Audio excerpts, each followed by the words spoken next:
महाराष्ट्र प्रदेश काँग्रेस कमिटीचे सचिव अमरजी खानापुरे, तसेच तालुक्याचे तालुकाध्यक्ष रामदादा आलुरे, डॉक्टर स्मिता शहापूरकर मॅडम ज्या सचिव आहेत महाराष्ट्र प्रदेश काँग्रेस कमिटीवर, तुळजापूर नगर परिषदेचे गटनेते आमचे सहकारी मित्र अमोल नगरसेवक अमोल भैया कुतवळ, शिवसेनेचे नेते जाधवजी, विजयकुमारजी डोंगरे, आपले सर्व उमेदवार, आदरणीय मी व्यासपीठ म्हणतो कारण की पुढे एका कार्यक्रमाला जायचंय, आपल्याला साहेबांना ऐकायचंय।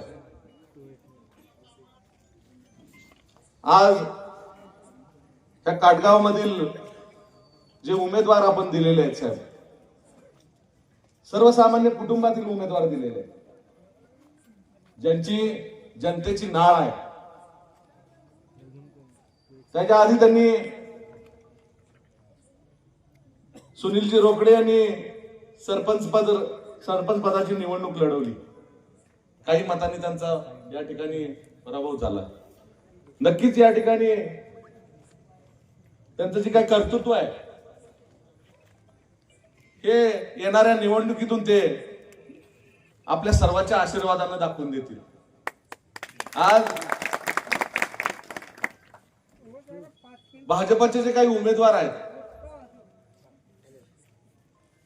संपूर्ण तालुक्यातलं जर आपण या ठिकाणी आढावा जर घेतला तर मला वाटतंय की त्यांच्याकडे स्वतःचे उमेदवार सुद्धा या ठिकाणी नाही। मगाशीच आपण जळकोटच्या आणि पेठ सांगवीच्या भाषणामध्ये म्हटलात की ही भाजपा आहे ना, काँग्रेस युक्त भाजपा झालेली आहे, कारण की स्वतःचे कार्यकर्त्यांना त्यांनी या ठिकाणी उमेदवारी देऊ शकत नाही। ही एक शोकांतिका आहे। जे निष्ठावान कार्यकर्ते त्या ठिकाणी काम करतात 15-15, 20-20 वर्ष, त्यांना जर या ठिकाणी उमेदवारी देत नसतील तर ही एक शोकांतिकाच म्हणावी लागेल। मला वाटतं या ठिकाणी गेली 35 ते 40 वर्ष या जिल्ह्यावर पाटील कुटुंबाने एक राज्य केलंय किंवा त्यांनी पदं घेतली आहेत, मंत्रीपद घेतली आहेत, गृहमंत्री पद घेतलं, धाराशिवचं पालकमंत्री अनेक वर्ष होतं, आणि या धाराशिवचं काय झालंय ते तुम्हाला आम्हाला सगळ्याला माहिती आहे। परत सत्तेच्या चाव्या त्यांच्याकडे द्यायच्यात का? परत त्यांची घराणेशाही का? खासदारकीला तुम्हीच, आमदारकीला तुम्हीच, जिल्हा परिषदेला पण तुम्हीच, जिल्हा परिषद अध्यक्ष व्हायचं तुम्हीच, आता सरपंचची निवडणूक ते एका ठिकाणी निवडतील। तुम्ही आम्ही काय करायचं? कार्यकर्त्यांनी काय सतरंजाच उचलायच्या का? आज 35 वर्ष राज्य करून धाराशिव जिल्हा मागासवर्गीयाच्या यादीत पहिला नंबर आहे। तुम्ही लातूर जिल्ह्याचं उदाहरण घ्या। आज स्वर्गीय विलासरावजी देशमुख साहेबांनी त्या लातूरचं नंदनवन केलेलं आहे, ज्याप्रमाणे विकास केलेला आहे। आपल्यात कालच या ठिकाणी दिवंगत झालेले अजित पवार साहेब, त्यांनी बारामतीचं नंदनवन केलेलं आहे। कधीही 2 नंबरच्या धंद्यांना या ठिकाणी प्रोत्साहन दिलेलं नाही। आज या ठिकाणी आपल्या शेजारच्या शहापूर गटामध्ये आज उमेदवार दिलाय, बाहेरचा उमेदवार दिलाय त्यांनी। तुम्हाला आम्हाला माहिती आहे कोण उमेदवार आहे तो। या ठिकाणी गजाभाऊ मारणे, एक या ठिकाणी पुण्यामध्ये गुंडागर्दी करणारा माणूस, अंडरवर्ल्डचा माणूस, त्याचा राईट हँडचा या ठिकाणी शार्प शूटर, या ठिकाणी सुनील गायकवाडला उमेदवारी दिली। सुनील बनसोडे, काय ही पद्धत आहे? तुळजापूरला काय झालं बघितलं का नाही? पैशाच्या जीवावर आणि ड्रग्सच्या जीवावर आणि ड्रग्स मधून कमवलेल्या पैशाच्या जीवावर या निवडणुका लढवायला तुम्हाला आम्हाला विकत घेण्याचा प्रयत्न या ठिकाणी करत आहे। मगाशी साहेब या एका भाषणामध्ये म्हणले की आपण 500-1000 रुपयावर जर गुलाम होत असेल तर त्या डॉक्टर बाबासाहेब आंबेडकरांनी आपल्याला संविधानानं मतदानाचा हक्क दिलेला आहे। झोपडीतल्या राहणाऱ्या गरीबाला सुद्धा 1 मताचाच अधिकार आहे, आणि टाटा बिर्ला अंबानी जरी असेल तर त्याला 1च मताचा अधिकार आहे। त्यामुळं हा अधिकार तुम्ही विकू नका। स्वाभिमानाने जगा, जे कोण काम करतंय त्याच्या पाठीमागे राहावा. आज साहेब अशी परिस्थिती झालेली आहे की कुणाला चांगलं आणि कुणाला वाईट म्हणावं आणि कशा पद्धतीने निवडणुका लढवाव्या आणि कशा पद्धतीने लोकांच्या समोर जावं ही एक मोठी शोकांतिका आपल्या समोर उभा राहिलेली आहे. आज या 21 टीएमसी पाण्याचा प्रश्न असेल साहेब, मी पण जिल्हा परिषद अध्यक्ष असताना दलित वस्तीची कामं केली, आम्ही त्या ठिकाणी विहिरींची कामं केली, घरकुलाची कामं केली. परंतु आज कुणालाही तुम्ही सांगा, घरकुलाचं काम किंवा घरकुलाचं बिल काढण्यासाठी त्या ठिकाणी 20,000 रुपये मोजावे लागतात, मंजूर करण्यासाठी 20,000 रुपये मोजावे लागतात. आज तुम्हा शेतकऱ्यांची या ठिकाणी व्यथा या जिल्हा परिषद आणि पंचायत समितीच्या माध्यमातून मांडली गेली पाहिजे आणि तिथं आपला प्रतिनिधित्व निवडला पाहिजे. ही त्रिसदस्यीय समिती म्हणजे जिल्हा परिषद, पंचायत समिती आणि ग्रामपंचायत यशवंतराव चव्हाणांनी या ठिकाणी निर्माण केली आणि आम्हाला या ठिकाणी प्रतिनिधित्व मिळालं. माझ्यासारख्या एका तरुणाला तिथं जिल्हा परिषद अध्यक्ष होता आलं, ते यशवंतराव चव्हाणांच्या या विचारामुळे मी तिथं अध्यक्ष म्हणून गेलो. आम्ही पारदर्शकपणे तिथं काम केलं, कुणाचाही 1 रुपया न घेता. आम्ही तालुक्याला दलित वस्ती योजना असेल, जनसुविधा योजना असेल, अनेक योजना गावागावापर्यंत पोहोचवण्याचा प्रयत्न त्या काळी आम्ही केला. म्हणून आज प्रामाणिकपणे लोकांनी साहेब विधानसभेला मला 96,000 मतं या लोकांनी दिली. आम्ही त्यांचं ऋण विसरू शकणार नाही. खूप खडतर काळामध्ये 15 दिवसात आम्हाला तयारीला वेळ मिळाला नाही. त्या काळात आम्हाला या लोकांनी आम्हाला 96,000चं मताधिक्य या ठिकाणी दिलं. आज म्हणून जाता जाता एवढंच सांगतो की हे जे काही आपण उमेदवार आहेत हे तुमच्या आमच्यातले उमेदवार आपण या ठिकाणी दिलेले आहेत आणि त्यांना निवडून देणं हे तुमचं आमचं कर्तव्य आहे आणि जबाबदारी आहे. म्हणून या ठिकाणी जास्त न बोलता मी आई तुळजाभवानी चरणी प्रार्थना करतो, काटेश्वराच्या चरणी प्रार्थना करतो आणि आपल्या सर्वांच्या वतीनं या ठिकाणी त्या लोकांना आपण आशीर्वाद द्यावा अशीच विनंती करतो. इथंच थांबतो. जय हिंद, जय महाराष्ट्र. धन्यवाद भैया. यानंतर आपल्या राज्याचे काँग्रेस पक्षाचे प्रदेशाध्यक्ष हर्षवर्धनजी सपकाळ साहेब या ठिकाणी सभेला संबोधित करतील. ग्राम स्वराज्य अर्थात जिल्हा परिषद आणि पंचायत समितीच्या निवडणुकीच्या अनुषंगानं प्रचारार्थ सभेला मंचावर उपस्थित जिल्हा काँग्रेस कमिटीचे अध्यक्ष, इथले नेते, माझे सहकारी धीरज पाटील, तालुका अध्यक्ष, सर्व पदाधिकारी, सर्व उमेदवार, उपस्थित माता भगिनी, तरुण मित्रांनो तथा बंधुजनो, निवडणुका हा लोकशाहीचा सण आहे. दिवाळी आली की घरदार स्वच्छ करतो, रंगरंगोटी करतो, वरती ठेवलेले भांडे उतरवल्या जातात, तांब्याचे, पितळेचे स्वच्छ करतो, कुठे जाळं असतं ते जाळं काढतो, वेगवेगळ्या सणाला वेगवेगळे सण साजरे करतो. गुढीपाडवा आला, गुढी उभारतो, हिशोब सर्वांचे चुकते करतो. होळी आली की रंग आपण एकमेकांवर फेकतो. अशा सगळ्यांचे जे सण असतात तसाच हा एक लोकशाहीचा सण आहे. आणि लोकशाहीच्या सणात आपल्यासाठी कोणी कोणी काय काय केलं, कोणचा विचार कसा, कोणचा विचार हा समाजाला पोषक आहे, कोणता विचार हा मारक आहे, कोणत्या विचाराची कास धरून चालल्यानंतर आपल्या गावाचं, आपल्या समाजाचं, आपल्या देशाचं आपलं भलं होणार आहे त्याचं चिंतन करणे.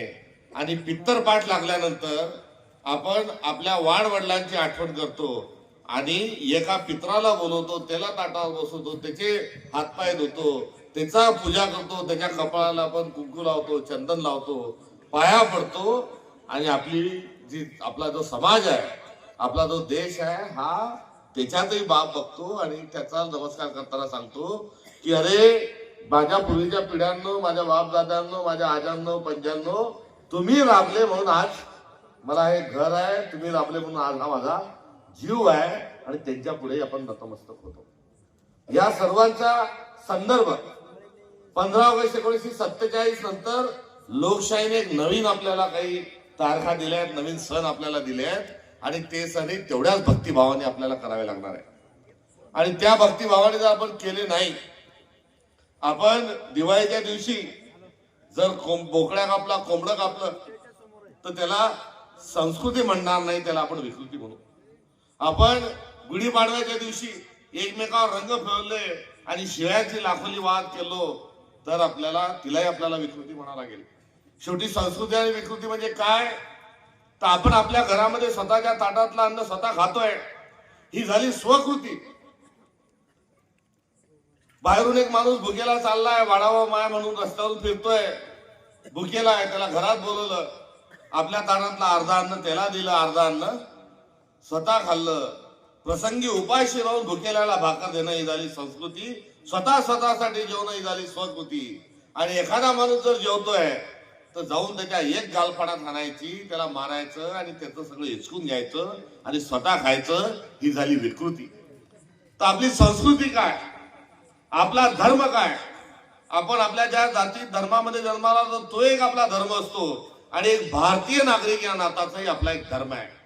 आणि त्या राष्ट्र नावाच्या धर्माचा निर्वाह हा आपण निवडणुकीच्या अनुषंगानं म्हणजे लोकशाहीच्या सणाच्या अनुषंगानं संस्कृती रक्षणार्थ आपण सर्वांनी केला पाहिजे. आपण भारत माता की म्हटल्यावर काय म्हणतो, जय म्हणतो. तुम्ही कधी ऐकलं का अमेरिका माता की जय, न्यूझीलंड माता की जय, पाकिस्तान बांगलादेश माता की जय? नाही. मात्र भारत माता की म्हटल्यावर आपण जय म्हणतो. याचा अर्थ काय, तर आपण मातृभूमीला, या मातीला अभिवादन करणारे सर्व लोक आहोत, मातृशक्तीला अभिवादन करणारे आपण लोक आहोत. आणि आपण संस्कृतीचे पुजारी आहोत, संस्कृतीचे रक्षक आहोत, संस्कृतीचे भक्षक नाही. आणि या निवडणुकीच्या अनुषंगानं जेव्हा निवडणुकीचा सण म्हणून आपण निवडणुकीकडे बघतो, ज्यांनी केलं त्याला केलं म्हणतो, ज्याचं चांगलं करायचं असेल, ज्यांनी चांगलं केलं असेल त्याचं चांग भलं म्हणून म्हणतो. आणि जो वाईट विचाराचा असेल, ज्यांनी या देशातल्या नागरिकांना, तुमच्या माझ्या मायबापांना, तुमच्या आपल्या समाजाला छळलं असेल, त्याला आपण बाहेरची वाट दाखवतो, बाहेर दाखवतो. प्रसंगी आपण होळी देखील करतो. आता होळी जवळ आहे, होळी जेव्हा पेटेल तेव्हा होळी पेटल्यानंतर आमच्या विदर्भात त्याच्यामध्ये ढेकणं टाकतात, कणकेचे साप टाकतात, पाली टाकतात. इकडे टाकतात का तुमच्या इकडे? ते टाकतात. आणि ते टाकण्यात असताना इडा पिडा टळो बळीराजाचं राज्य हो. होळीमध्ये आपण वाईट विचारांना आणि आजारांना सर्वांना होळीमध्ये जाळून भस्मसात करण्याचा देखील आपण प्रयत्न करत असतो. ही देखील आपली एक संस्कृती आहे. निवडणुकीच्या अनुषंगानं चांगल्याची गोडी उभारायची आणि वाईट असेल त्याचं होळीमध्ये दहन करायचं. ही संस्कृतीच्या रक्षणाच्या अनुषंगानं मी आपल्या सगळ्यांपुढे एक विनंती करण्याकरता उभा आहे. तुम्ही म्हणाल एवढ्या सगळ्याचा काय संबंध काँग्रेसशी, याचा काय संबंध आला भाजपशी? अहो, याचाच संबंध आहे.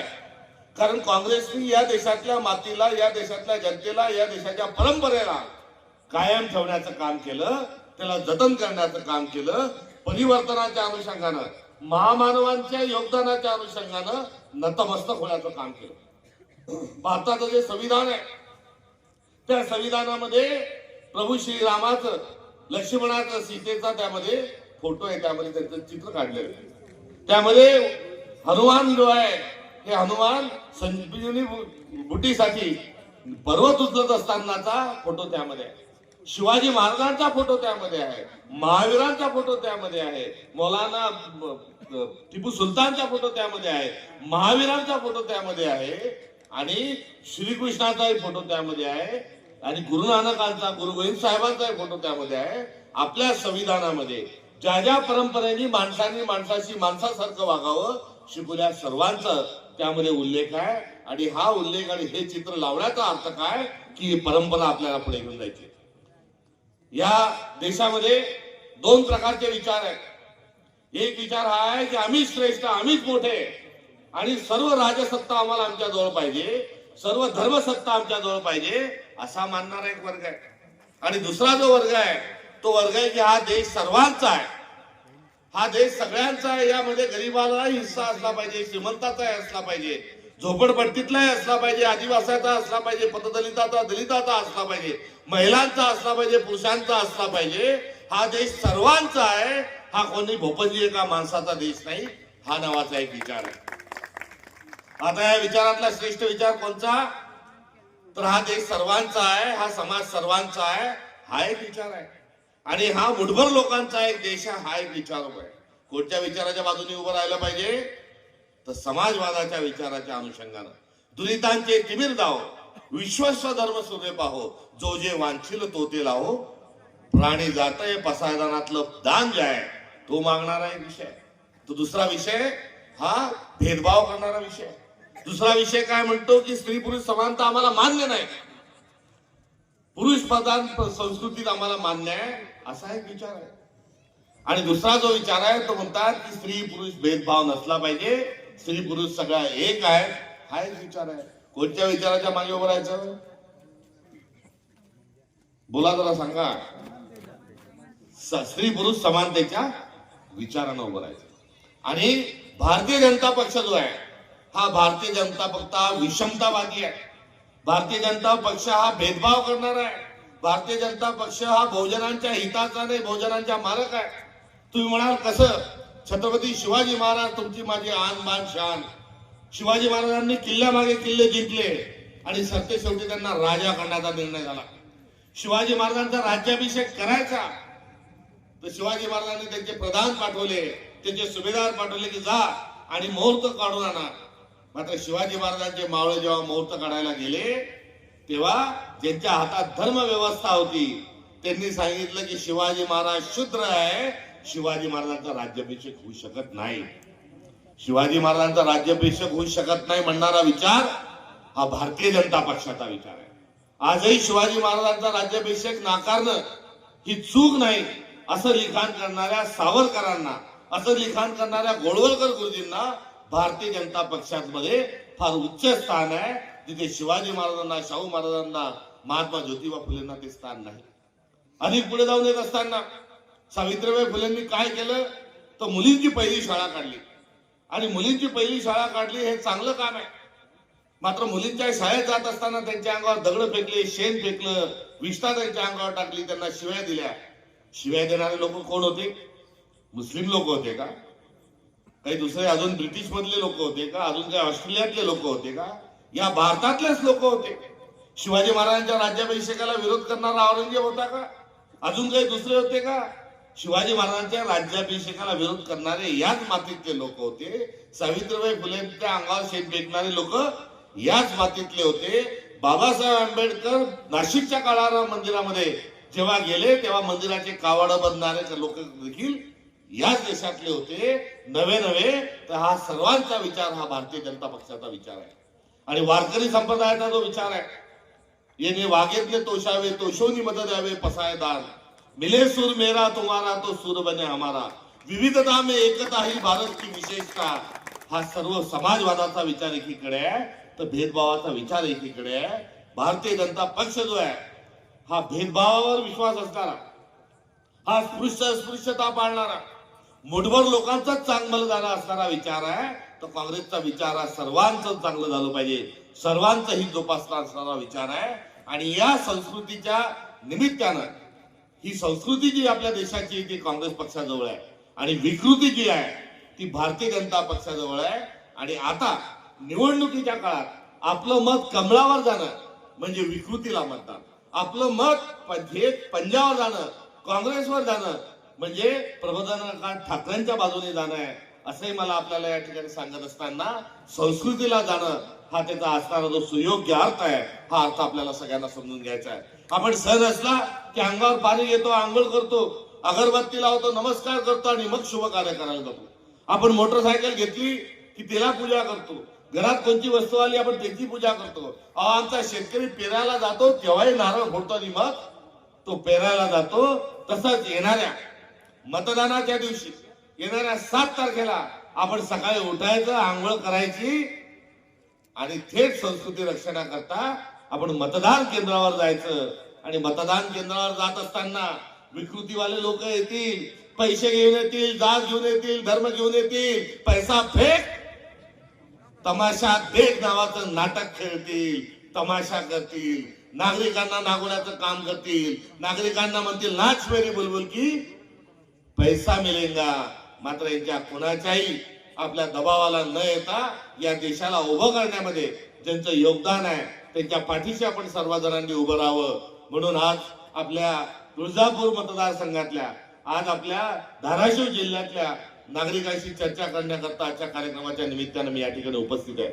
आज केंद्रामध्ये आम्ही काँग्रेस सत्तेत नाही, आज आम्ही राज्यामध्ये आम्ही सत्तेत नाही, मात्र तरी देखील आम्ही आज लोकशाहीचा जो लढा आहे हा लोकशाहीचा लढा निखरीने लढतोय. सरफरोशी की तमन्ना अब हमारे दिल में है, देखना है जोर कितना बाजू एक कातिल में है. हे म्हणत असताना या महाराष्ट्राचा मुख्यमंत्री जल्लाद आहे, तो क्रूर आहे. या महाराष्ट्राचे मुख्यमंत्री जे आहेत हे जल्लाद असल्याचं कारण काय, तर ते लोकशाहीला फासावर चढवत आहेत. ते शिवशाहू फुले आंबेडकरांच्या विचारांना फासावर चढवत आहेत. ते या वारकरी संप्रदायाचे आणि आध्यात्मिक सर्व समतावादी ज्या विचार आहे त्यांना फासावर चढवण्याचं काम हे देवेंद्र फडणवीस आणि नरेंद्र मोदी करत आहेत. देवेंद्र फडणवीस हे जल्लादच नाही, ते दरिंदे पण आहेत, ते क्रूर आहेत. आणि या दरिंदे असणाऱ्या माणसाच्या माध्यमातून या महाराष्ट्रामध्ये माणसं नाचवण्याचं, माणसं नागवण्याचं एक काम सुरू आहे. आणि त्या कामामध्ये आपल्यासारख्या एक आध्यात्मिक दृष्टिकोनातून माझ्यासारख्या तमाम महाराष्ट्रातल्या मावळ्यांचं, कार्यकर्त्यांचं, जिथे आराध्य देव जिथे बसलेलं आहे, खुद स्वामीनी आपली जिथे बसलेली आहे, अहो काय चाललंय तुमच्या तालुक्यात.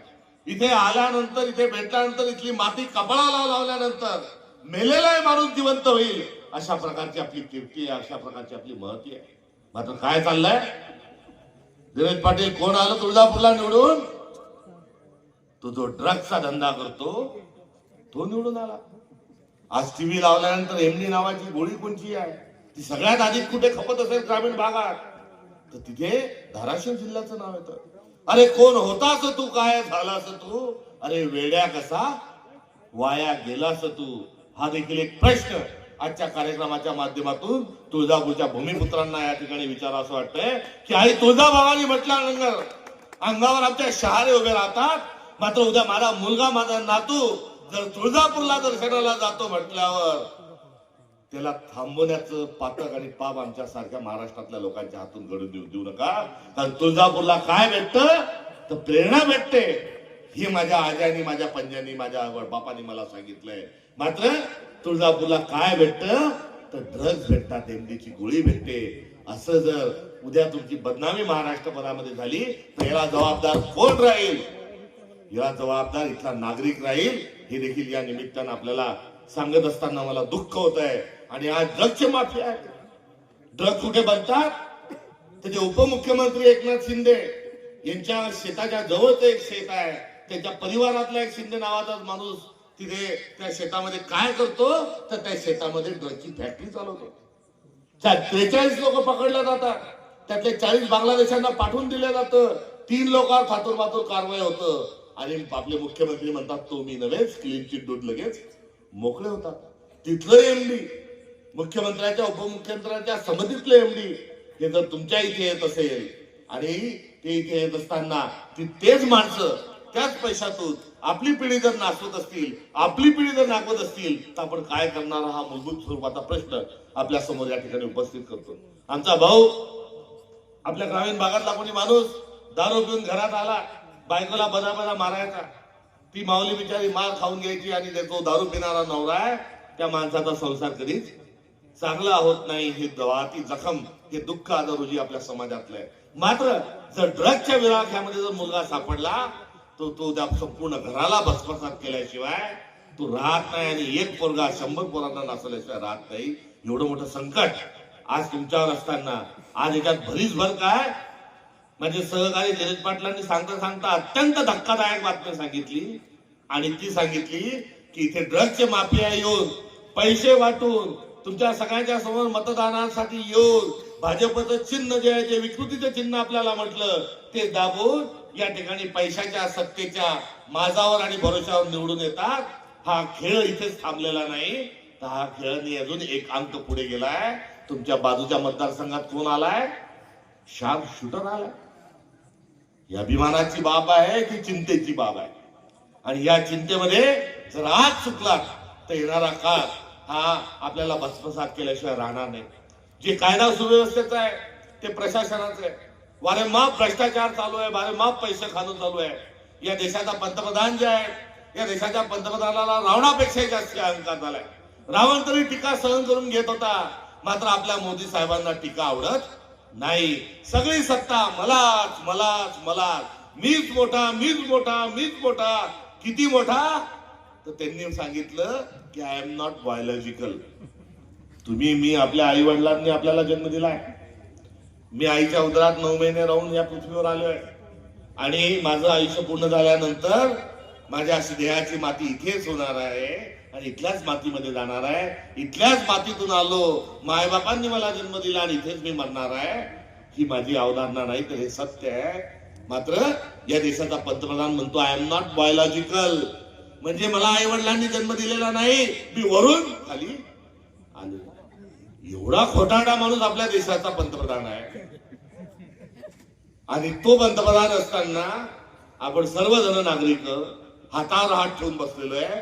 याचा अर्थ आपण मूर्ख आहोत का शहाणे आहोत, का महामूर्ख आहोत, का महाशहाणे आहोत, का दीड शहाणे आहोत, याचा निर्णय मी आपल्या सगळ्यांवर देतो. हे काय करतात आहे, यांनी खूप वादे केले होते आपल्याला. भाई और बहनों, हर एक के खाते में, विसरले नाही ना अजून, किसान के फसल को दाम देंगे. कितना देंगे? लागत मूल्य से दुगना देंगे, और उतना ही नहीं तो उससे और उसको सुविधा देंगे और किसान को मालामाल करेंगे. ही आजची बाजाराची कांद्याची पट्टी. 300 रुपये.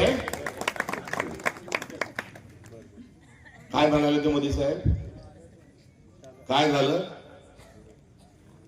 काला धन वापस आएगा, नोटबंदी लाए गिरेंगे, दहशतवाद खत्म हो जाएगा. नोटबंदी क्यों की? कि दहशतवाद खत्म करने के लिए की. मात्र नोटबंदी झाल्यावर पुलवामा 300 किलोमीटर आले, धड धड धड धड गोळ्या देऊन चालले गेले. लष्कराने युद्ध पुकारलं. पाकिस्तान जिंकता जिंकता जिंकता जिंकता ट्रम्प तात्याचा अमेरिकेतून फोन आला, नरेंद्र सिलेंडर. 56 इंचाची छातीला एक पूज्य लागला आणि 5.5 इंचाची छाती असल्यासारखं आपला पंतप्रधान सिलेंडर होऊन चुपचाप बसला. हे देशाला अशोभनीय भारताचं कर्तृत्व नाही. भारत म्हटल्यानंतर भारताचं नाव घेत असताना विदेशातल्या लोकांचे हात कापायचे, कंठ दाटून यायचा. मात्र आता नरेंद्र कधी सिलेंडर होऊन जातात ते समजत नाही. असा एक माणूस आपल्या देशाचा पंतप्रधान झालाय. आज तरुणही या सभेत आहे आणि मला धन्यवाद द्यायचा आहे की संध्याकाळची सभा आहे, आम्ही उशिरा आलो, मात्र कोणत्याच कोपऱ्यातून कोणतीच आरोळी अजून आली नाही. त्यामुळे तुमच्या गावात व्यसनमुक्ती असं मी म्हणणार नाही. मात्र आज योग जुळून आला, हा योग नसून तेच तुमचं येणाऱ्या काळात कर्तव्य ठरो, अशी शुभकामना, शुभेच्छाही तुम्हाला या निमित्ताने या ठिकाणी देतो. मात्र आपल्या देशामध्ये तरुणांना काय वादा केला होता की हर साल किती रोजगार देंगे? विसरले काय? 15 लाख लक्षात राहिले. शेतमालाचा भाव लक्षात राहिला. दरवर्षी 2 करोड नोकऱ्या देंगे. 12 वर्ष झाले. किती नोकऱ्या पाहिजे होत्या? 24 कोटी रोजगार लागले. त्यावेळी मात्र रोजगाराचा पत्ता नाही. पोरग ग्रॅज्युएट झालं, शेतातही जात नाही, कोणतं कामही करत नाही, मजुरीला जात नाही आणि कोणी त्याला महाराष्ट्रातली सगळ्यात मोठी समस्या घरोघरी. मात्र या चुलीची माती जी आहे, आपली माती करणार आपलं नशीब आपल्यामुळे आपली माती झालेली नाही. या देशाचा पंतप्रधान आपण असा निवडून दिला की ज्यामुळे आपल्या संसाराची माती व्हायची वेळ ही आलेली आहे. ही पट्टी आपली माती कशी होते याचा हा आरसा आहे. आणि गड्याहो, हे झालं देशाच्या पंतप्रधानाबद्दल. बडे मिया तो बडे मिया, छोटे मिया सुभान अल्लाह. हा तर बाबा इतका खरा बोलतो, इतका खरा बोलतो. मी विदर्भातला आहे, तेही विदर्भातले आहेत. त्यांनी काय सांगितलं होतं की जोपर्यंत वेगळा विदर्भ होणार नाही मी लग्न देखील करणार नाही. वेगळा विदर्भ झाला का? यांनी लग्न केलं का? हो, लग्नही केलं. अनेक विषय असे आहेत की पहिल्या मीटिंग मध्ये पहिला निर्णय कॅबिनेट मध्ये बारामतीला धनगर बांधव उपोषणाला बसले. पहिल्या मीटिंग मध्ये पहिला निर्णय धनगर समाजाला एसटी मध्ये आरक्षण देणार, दिलं का नाही? तुमच्या विकताही मराठवाड्यातले बाबा दोनदा गेला मुंबईला, आरक्षण जाहीर भेटलं का नाही? त्यामुळे अत्यंत खोटारडा माणूस आहे तो, जो कधी केसानं गळा कापल हे काही सांगता येत नाही. दुसरे काही उदाहरण नाही. चक्की पिसिंग मात्र सभ्यतेचा भाग, राजकीय सभ्यतेचा आणि संस्कृतीचा सज्जनचा भाग म्हणून मी तो सांगत नाही. मात्र केसाने गळा कापण्याचं काम देवेंद्र फडणवीस करतात. आणि त्यांच्या चपेटमध्ये जर कोणी आलं असेल तर मला माफ करा, तुम्ही त्या चपेटमध्ये आलेले आहेत. अरे काय आपला समाज काय सांगतो? बहुजन हित आहे, बहुजन सुख आहे, हातात हात घालून चालायचं, दिंडीत जायचं, वारकरी संप्रदायाचे आपण लोक, जे घरांची व्यंकटी सांडो त्या सत्कर्मी रती वाढो, भूता परस्परे जडो मैत्र जीवा, ही मैत्री शिकवणारा आणि सोबत राहणारा, हातात हात घालून चालणारा तुमचा माझा वैष्णव धर्म आज काय चालू आहे मराठवाड्यात, काय चालू आहे महाराष्ट्रात? मराठा विरुद्ध ओबीसी. अरे आपण भाऊ भाऊ आहोत, मात्र दोघांच्या हातात काठ्या देऊन दिल्या आणि मारामाऱ्या चालू. आणि आपण गोष्ट लहानपणी सगळ्यांनीच ऐकली की दोन बोक्यांचे भांडण आहे आणि माकड येऊन बसतो मधात, इकडचं लोणी खा तिकडचं लोणी खा, असा गब्बर सिंग जो आहे, जो अंगाने गब्बर सिंग आहे, बोलण्यात मात्र सज्जन सिंगाचा आव आणतो. आज हा मराठा विरुद्ध ओबीसीची लढाई लावली आहे, व्हीजेएनटी विरुद्ध आदिवासीची यांनी लढाई लावली आहे, हिंदू विरुद्ध मुसलमानांची यांनी लढाई लावली आहे. आणि आता एमआयएमचा तर नवीनच, ये दोस्ती हम नहीं छोडेंगे, छोडेंगे तेरा साथ, मगर पुढचं काय? तर ह्या ये दोस्ती हम नहीं छोडेंगे वाला एमआयएम जो आहे, या एमआयएमची त्यांची दोस्ती आहे. आणि ही आजची नाही. महात्मा गांधींनी सांगितलं चले जाओ इंग्रजांना, आणि सांगितलं भारताला मंत्र दिला करेंगे या मरेंगे, आणि इंग्रजांना पिटाळून लावण्याकरता गांधींनी भारतामध्ये 1909 ऑगस्ट 1942 ला आंदोलन सुरू केलं. या आंदोलनामध्ये लहान मुलं, महिला, पुरुष, स्त्री सर्व आले आणि सर्वांनी या इंग्रजांना देश सोडण्याकरता भाग पाडलं. मात्र मोहम्मद अली जिन्नांचा पक्ष आणि RSS आणि आजची भाजप यांनी भारताच्या स्वातंत्र्याला विरोध केला. हे इंग्रजांसोबत थांबले आणि इंग्रजांना म्हटलं की चले जाओ नाही तुम्हीच रहो, कारण तुम्ही जर गेले तर हा गांधी म्हणतो समता आणील, हा गांधी म्हणतो बंधुता आणील, हा गांधी म्हणतो की स्त्री पुरुष समता येईल, हा गांधी म्हणतो की गरीबातल्या गरीब लोकांना एक मताचा अधिकार राहील, श्रीमंताला एक मताचा अधिकार राहील, उच्च जातीला तोच अधिकार आणि तथाकथित खालच्या जातीला तोच अधिकार. अरे हा गांधी वेळा झाला, समाजवाद आणेल आणि आम्हाला समाजवाद नको, आम्हाला आमचे अधिकार सुरक्षित पाहिजे, इंग्रज तुम्हीच या देशात थांबा असा सांगणारा भाजपचा विचार हा त्यावेळेस श्यामाप्रसाद मुखर्जींच्या माध्यमातून इंग्रजांचं जाळून जंगल करत होता. हा इतिहास आहे. आणि हा इतिहास एवढ्यावरच नाही, जिन्नांच्या पक्षाचा मुख्यमंत्री बंगालमध्ये होता आणि भाजपचे श्यामाप्रसाद मुखर्जी उपमुख्यमंत्री होते. मी तुम्हाला जे भी कहेंगे वो सच कहेंगे, सच के सिवा कुछ नहीं कहेंगे. हा म्हणतो मी मारायचं सोंग करतो, तो म्हणतो मी रडायचं सोंग करतो, हा म्हणजे मी मुसलमान करतो, म्हणतो मी हिंदू करेल. आणि आपण बावळट सारखे इकडून तिकडून जर जात राहिलो तर येणारा काळ आपल्याला माफ करणार नाही. आपली पिढी आधीची हुशार आहे, आपली पिढी आधीची शहाणी आहे. त्यांनी 75 वर्ष या लोकांना दूर ठेवण्याचं काम आपल्या बापदाद्यांनी केलं. आज पित्तरपाठाच्या निमित्तानं, कारण निवडणुकीचा सण हा कुठे पित्तरपाठाच्या कमी नसतो, आपल्या देशाला स्वातंत्र्य देणाऱ्या लोकांच्या पुढे आपण हात जोडू, ज्यांनी आपल्याला संविधान दिलं त्या लोकांच्या पुढे आपण हात जोडू, ज्यांनी आपल्याला समतेचा अधिकार दिला, ज्यांनी आपल्याला 7 बाऱ्यावर आपलं नाव कमलं, ज्यांनी आपल्याला बँकेत खाता उघडण्याचा अधिकार दिला, ज्यांनी आपल्याला रस्त्यावर चालत असताना हा रस्ता माझा पण आहे तुझा पण आहे हा सुभाष ज्यांनी अधिकार दिला, ज्यांनी आपल्याला माणसाशी माणसासारखं वागावं, कोणी कोणाशी चुकीचा वागत असेल तर त्याला पोलीस घेऊन जातील एवढं स्वातंत्र्य आपल्याला दिलं, विचाराचं स्वातंत्र्य दिलं, संपत्ती बाळगण्याचं स्वातंत्र्य दिलं. हे सर्व कोणी दिलं? ते स्वातंत्र्य संग्रामांनी दिलं, हे संविधानाने दिलं, हे काँग्रेसने दिलं, हे या देशातल्या महामानवांनी दिलं. आणि आलं कुठून? तर या देशातल्या महान परंपरेतून आलं. आणि ती परंपरेचे पायी होण्याकरता आपल्या सगळ्यांना या कार्यक्रमाच्या निमित्तानं आज या ठिकाणी मी विनंती करतो. मी प्रदेशाध्यक्ष झाल्यानंतर मला महाराष्ट्रावर फिरताना इकडे येता आलं नाही, मात्र आज आल्यानंतर मनाच्या कोपऱ्यात कुठेतरी आई तुळजाभवानीचं दर्शन करण्याचं असल्यामुळे अधिक आजच्या कार्यक्रमाच्या प्रसंगाच्या निमित्ताने या ठिकाणी बोलत नाही. मात्र सत्ता केंद्रित झाली आहे, हे माझं तेही माझं सर्व मला आणि सर्व माझ्यामध्ये मलाच हवं असं करता करता अरे बाबा, चिप भी मेरी पद भी मेरी आणखी मेरे बाप की अशा नावाची एक म्हण आहे, ती हरकत नाही. तुम्हाला सर हात घेणे और सर कडे में आहे, त्याच्याबद्दल आम्हाला काही बोलायची काही आवश्यकता नाही. मात्र जरा रस्ते तर नीट करा गड्या. नाम बडे और भोली सूरत दिल के खोटे, नाम बडे और दर्शन खोटे. रस्ते एवढे खराब. हा तुमचा तालुका सत्ताधारी आमदाराचा आहे का? तुमचा तालुका काही मोठ्या मोठ्या लोकांच्या घरातला आहे का? हे अजिबात खरं वाटत नाही. इथले रस्ते, इथल्या रस्त्याच्या बाजूचं शासकीय इमारती, या सर्व ज्या आहेत या अवकाळा आलेल्या दिसतात.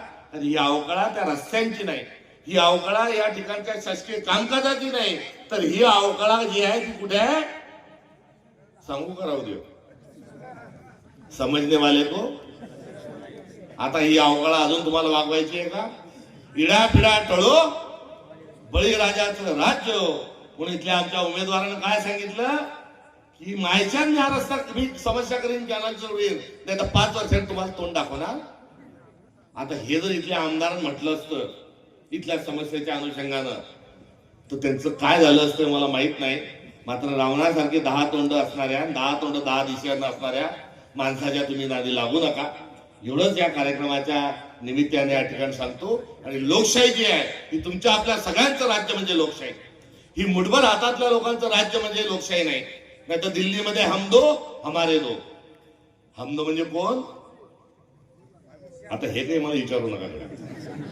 आणि हमारे दो म्हणजे कोण? हम दो आणि हमारे दो म्हणजे अडाणी आणि अंबानी. तेच तुपाशी, बाकी आपण सर्व उपाशी. आणि आता जर आपण वेळेत सुधारलं नाही तर काळ आपल्याला माफ करणार नाही. आज महात्मा गांधींनी गोळ्या खाल्ल्या, 3 गोळ्या खाल्ल्या. आज 30 जानेवारी 1948 ला संध्याकाळी 5:10 3 गोळ्या महात्मा गांधींच्या छातीवर सोडल्या गेल्या. एक सत्यावर केलेला हल्ला गोळी होती, दुसरी अहिंसेवर केलेला घाव होता, आणि तिसरा आपल्या संविधानावर घातलेली गोळी होती. हे 3 होतं. गांधींना का मारलं तर सांगतात गांधींनी 55 कोटी दिले. अरे खोटं बोलता तुम्ही, लाज वाटली पाहिजे तुम्हाला. गांधींनी काही 55 कोटी बिटीचा काही विषय नाही. 55 कोटीचा जोही काही करार होता त्याचा सरदार वल्लभभाई पटेल आणि पाकिस्तानचे लियाक अली खान यांच्यात झालेला करार होता. मात्र 48 साली झालेला गांधींवरचा खून हा पहिला हल्ला नव्हता. त्याआधी 7 हल्ले गांधींवर झाले होते. आणि 7 हल्ले करणारा नथुराम गोडसे, विनायक दामोदर सावरकर, गोखले ही पिल्लावळ त्या खात्यामध्ये होती, त्या हत्येच्यात होती. गांधींवर का गोळ्या झाडल्या? गांधीला काही पंतप्रधान व्हायचं नव्हतं. गांधीचं काही कोणाशी धुऱ्या बंधाऱ्याचं भांडण नव्हतं. गांधीच्या वडिलाचं आणि कोणाच्या वडिलाचंही भांडण नव्हतं. मात्र गांधींचा खून केल्यावर भारताचं संविधान निर्माण होणार नाही, म्हणून गांधींचा खून झालेला आहे. गांधींबद्दल काय म्हटलं जातं की गांधी मुस्लिम समाजाच्या अनुषंगानं कुठेतरी त्यांची भूमिका ही सौम्य होती. हो, महात्मा गांधींची भूमिका ही सेक्युलरिझमची होती. आणि सेक्युलरिझम काय हा केवळ हिंदू मुसलमानांपुरता नाही, तर तो शीख ईसाई साठी आहे. आणि सर्व जाती धर्मांसोबत स्त्री पुरुष समानतेसाठी पण आहे. हिंदी, मराठी, गुजराती, तमिळ, तेलुगू या सर्व भाषांसाठी पण आहे. त्यामुळे गांधींचा जो विचार होता त्या विचाराला मारण्याचं काम नथुराम गोडसेंनी केलं. तो विचार आजही कुठेतरी दुर्दैवाने जिवंत आहे. या गांधींच्या खुनाच्या हल्ल्यात 7 आरोपी होते. त्या 7 आरोपीतला एक जो आहे बगाडे हा माफीचा साक्षीदार होता. आणि त्या 7 आरोपीतला एक आरोपी होता विनायक दामोदर सावरकर. कपूर आयोग नावाचा आयोग आहे, त्यामध्ये सावरकरांनी गांधींना कसं मारलं आणि का मारलं याचाही उल्लेख आहे. आणि आज त्या गांधींच्या मारेकऱ्याची पूजा कोण करतं? भाजप आज त्यांची पूजा करते. म्हणजे विकृती म्हणजे काय आणि संस्कृती म्हणजे काय हे जर आज 30 तारखेच्या मुहूर्तावर या देशाला स्वातंत्र्य मिळवून देणार, या देशाला समता, बंधुता, सामाजिक न्याय, प्रत्येक व्यक्तीचा सन्मान आणि ग्राम स्वराज लोकांच्या हातात सत्ता असली पाहिजे. मुठभर लोक जे आहेत हे सशक्त होऊन चालणार नाही. याच गांधीला चर्चिलने विचारलं, अहो आमचं एवढं मोठं साम्राज्य आहे, आमच्या देशाचा सूर्य मावळत नाही, मात्र आमची मालकीन ठरलेली आहे. आमची क्वीन एलिझाबेथ आमच्या देशाची मालकीन आहे. तिच्या आधिपत्याखाली आम्ही काम करतो. समजा तुमचा देश स्वतंत्र झाल्यावर तुमच्या देशाचा मालक कोण राहील, तर तुमच्या माझ्या राष्ट्रपित्याने काय सांगितलं, आमदार खासदार आमचा मालक राहणार नाही, मंत्री संत्री आमच्या देशाचा मालक राहणार नाही, मुख्यमंत्री प्रधानमंत्री आमच्या देशाचा मालक राहणार नाही, आमच्या देशातला सर्वसामान्य माणूस आमच्या देशाचा मालक राहील. हे ठणकावून सांगणाऱ्या महात्मा गांधींचा आज त्यांची पुण्यतिथी आहे. आणि आज या पुण्यतिथीच्या निमित्तानं त्यांना तो माणूस काय होऊन गेला, त्यांनी तुम्हाला मला स्वाभिमानाने जगण्याकरता आज एवढं मोठं रान मोकळं करून दिलंय. आणि ते रान मोकळं केल्यानंतर या स्वातंत्र्याचा आपण फायदा घेणार आहोत का, या स्वातंत्र्याला आपण पुन्हा एकदा पारतंत्र्यात पाठवणार आहोत, याचा विचार आजच्या कार्यक्रमाच्या निमित्तानं या ठिकाणी करावा. गुरुजी आपल्या भागातले एक ज्येष्ठ नेते होते, स्वातंत्र्य सैनिक होते. गांधींचा खून झाल्यानंतर त्यांनी 30 तारखेला मौन व्रत ठेवलं. आज त्यांचे चिरंजीव देखील मौन व्रतात या ठिकाणी आहे. मी जो वाचा ते जोपासत आहे, ते राष्ट्राचे पिता आहेत. राष्ट्रपिता महात्मा गांधींना का म्हणतात, कारण भारत नावाचा, भारताचं स्वातंत्र्य नावाचा, समता बंधुता नावाचा जो विचार आहे, हा विचार महात्मा गांधींनी जन्माला घातलेला आहे. आणि आज एवढा मोठा विचार आणि भारत राष्ट्र नावाची जी संकल्पना आहे, की ज्या माणसाने अर्पण केली, आज त्याची पुण्यतिथी आहे. आणि आज त्यांची शपथ घेऊन मी आपल्याला सांगतो की जो भी कहा वो सच कहा, सच के सिवा कुछ नहीं कहा. मी तुमच्याकडे मत मागायकरता उभा आहे, मात्र मत मागत असताना हा देश वाचवण्याकरता पण मी तुमच्या पुढे उभा आहे. आज रोजी कोणत्याच पक्षाचा प्रदेश अध्यक्ष असं भाषण करू शकणार नाही. सत्तेशिवाय आम्हाला करमत नाही असं नाही, कारण ते सत्तेसाठी आसुसलेले आहेत. जसे जनावर असलेला असतो, प्राणी आसुसलेला असतो, तशी सत्ता सत्ता सत्ता सत्ता सत्ता अशी सत्तेसाठी आसुसलेले आहे. वेळ झाला पण तरी मला आपल्याला एक सत्तेसाठी उदाहरण सांगू द्या. आपल्या बाजूच्या जिल्हा, आपला जो मूळ जिल्हा होता एकंदरीत जुना उस्मानाबाद, त्याचं लातूर तुटून वेगळा जिल्हा झाला. इथे दुसऱ्या पार्टीचा भाजपचा प्रदेश अध्यक्ष आले आणि काय म्हणाले, लातूरला येऊन की मतदान करा, असं मतदान करा की विलासराव देशमुख साहेबांचं नाव पुसलं पाहिजे. त्यांनी जे म्हटलं ते खोटं नाही म्हटलं, त्याचा तो विचार आहे. आम्ही म्हणतो की सर्वांचा विचार जिवंत राहायला पाहिजे. भाजप म्हणते सर्वांचा विचार पुसला पाहिजे. त्यांना विलासराव देशमुख साहेबांचंच नाव पुसायचं नाही, तर त्यांना शंकरराव चव्हाण साहेबांचे नाव पुसायचंय. म्हणून जेव्हा जेव्हा मुख्यमंत्री देवेंद्र फडणवीस नांदेडला येतात, तेव्हा काय म्हणतात दिनेश पाटील, ते म्हणतात 70 वर्षात गावाचं नियोजन झालं नाही, 70 वर्षात नांदेडचा विकास झाला नाही. अशोकराव चव्हाण साहेबांना बघलेत घेऊन टाकलं. याचाच अर्थ काय, त्यांना शंकरराव चव्हाण साहेबांचे नाव पुसायचंय. अमर, तुमच्या जिल्ह्यातले 2 घर अजून त्यांनाही भाजपात घेऊन टाकलं, निलंगेकर साहेबांना घेऊन टाकलं, शिवराज पाटील ठाकूर साहेबांच्या यांना घेऊन टाकलं. आणि हे त्यांच्या परिवारातले लोक तिथे स्वाभिमानाने नव्हे, तर आज त्यांच्या पुढे कुठेतरी आपल्या पूर्वजांचा वारसा हा पुसून त्यांच्यासोबत आहे. हे देखील दुःख आहे. लोकनेते गोपीनाथराव मुंडे ते भाजपचे होते, आम्ही काँग्रेसवाले, आमचा त्यांच्याशी वैचारिक मतभेद आहेत. मात्र देवेंद्र फडणवीसांना आणि भाजपला गोपीनाथ मुंडेंचे नाव पुसून काढायचं आहे. म्हणून त्यांच्या नावाने एकही योजना या महाराष्ट्रात चालत नाही. त्यांच्या कन्येला कोणचं खातं आपल्याला माहित नाही. त्यांच्या कन्या पंकजाताई स्टेजवर असतात आणि त्यांचं गाणं लागलं तर असं असं करतात आणि बंद कर म्हणतात. याचा अर्थ काय, गोपीनाथराव मुंडेचे नाव त्यांना पुसून काढायचंय. पुढे चालून हिंदू हृदय सम्राट बाळासाहेब ठाकरे यांचे नाव त्यांना पुसायचंय. म्हणून एका पक्षाचे 2 पक्ष केले, 50 होके एकदम मोके कारभार करून टाकला. उद्धव ठाकरेंना का छळतात आहे, उद्धव ठाकरेंना यासाठी छळतात आहे की त्यांना हिंदू हृदय सम्राट बाळासाहेब ठाकरेंचे नाव पुसून काढायचे. प्रमोद महाजन नावाचं एक सांस्कृतिक नेतृत्व होतं. त्या प्रमोद महाजनांच्या मुलीलाही त्यांनी कापून टाकलं. प्रमोद महाजनचे नाव येत नाही, प्रमोद महाजनचे नाव त्यांना पुसून काढायचे. आपल्या छत्रपती शिवाजी महाराजांच्या घरातील जे वंशज आहेत, ते वंशजी पक्षात घेऊन टाकले. आता आहे का नाही, दात तोड नख सगळं काढून घेतलं, त्यांचंही नाव त्यांना पुसायचंय. अरे मोदी साहेब, तुम्ही ज्या माणसाच्या भरोशावर मोठे झाले, ते लालकृष्ण अडवाणी आज जिवंत आहेत का नाही, त्यांची तब्येत कशी आहे का नाही, कधी त्यांची तब्येतीची चौकशी करायला त्यांच्याही घरी जात नाही. त्यांना लालकृष्ण अडवाणींचे नाव पुसून टाकायचंय, त्यांना मुरली मनोहर जोशीचे नाव पुसून टाकायचंय. आमच्या देशाचे पंतप्रधान होते, आम्हाला त्यांचा अभिमान आहे.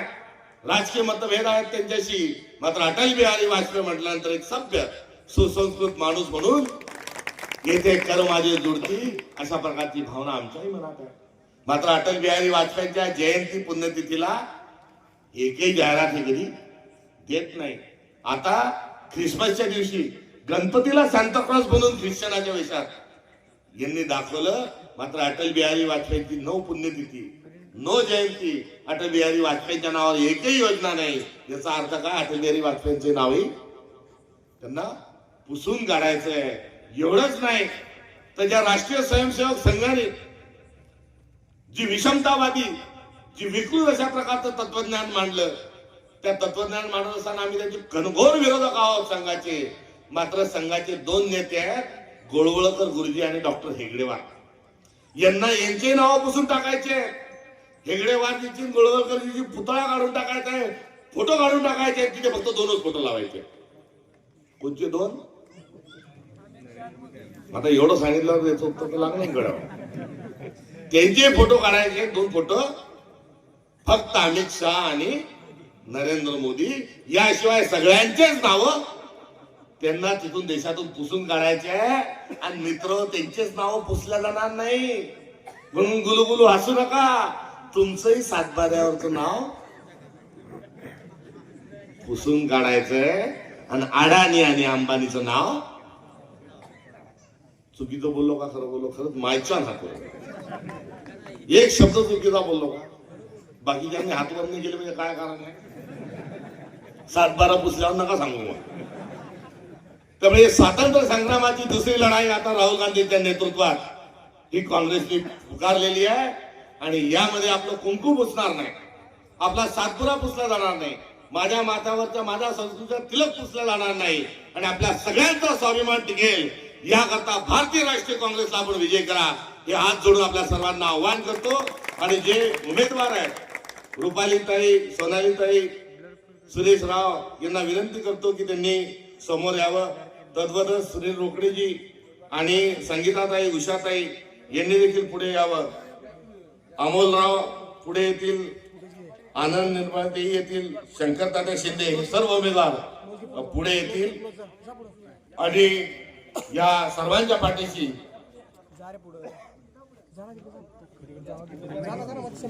भारत माता की वंदे हे दोन्ही नारे काँग्रेसचे आहेत.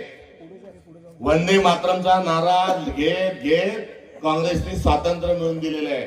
जेव्हा आम्ही वंदे मातरम काँग्रेस बनत होतो तेव्हा आज वंदे मातरम म्हणणारे कोणत्या बिळात जाऊन लपले होते माहीत नाही. त्यामुळे वंदे मातरम हा कोणाचा नारा आहे? हा काँग्रेसचा नारा आहे. या देशाची संसद सुरू होताना वंदे मातरम म्हणण्याची पद्धत कोणी सुरू केली? काँग्रेसने सुरू केली.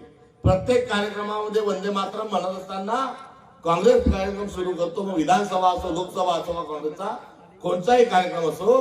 त्यामुळे वंदे मातरम ही नारा आमचा आहे आणि भारत माता की जय हा नारा देखील काँग्रेसचाच आहे.